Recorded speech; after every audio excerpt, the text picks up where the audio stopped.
Pemirsa, gugus tugas percepatan penanganan COVID-19 Kabupaten Bangli meniadakan karantina mandiri terhadap warga yang terkonfirmasi positif COVID-19 tanpa gejala atau OTG. Untuk menghindari munculnya penambahan kasus baru di klaster keluarga, seluruh OTG dan pasien positif dengan gejala ringan kini dikarantina di hotel.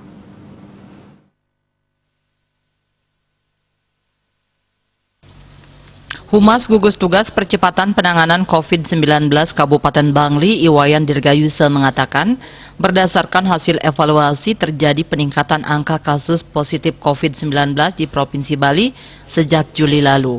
Untuk menekan kasus, Gugus Tugas Provinsi kemudian memerintahkan kepada seluruh gugus tugas kabupaten kota untuk meniadakan isolasi mandiri di rumah dan kembali memberlakukan isolasi secara terpusat terhadap OTG. Tempat isolasi ditentukan oleh provinsi. Untuk Kabupaten Bangli mendapat tempat isolasi di Hotel Melasti yang ada di wilayah Kuta Badung. Di sana disediakan 100 kamar untuk OTG termasuk untuk tim dari Kabupaten Bangli. Isolasi terhadap OTG di Hotel Melasti sudah dilaksanakan sejak 8 Oktober lalu. Semua OTG yang pada tanggal itu sedang menjalani karantina mandiri di rumah masing-masing dievakuasi ke hotel. Saat itu ada 21 OTG yang dievakuasi ke hotel. Dengan demikian saat ini sudah tidak ada lagi OTG yang menjalani karantina mandiri di rumah masing-masing.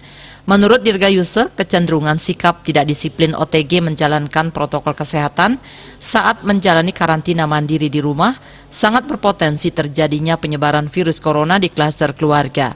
Lewat pemusatan karantina di hotel, diharapkan kasus positif COVID-19 bisa ditekan. Selama menjalani karantina di hotel, akomodasi untuk OTG ditanggung pemerintah.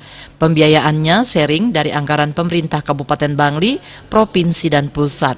Tidak ada batas waktu pelaksanaan karantina. OTG akan dikarantina sampai dinyatakan sembuh. Dayu Swasrina, Bali Pos melaporkan.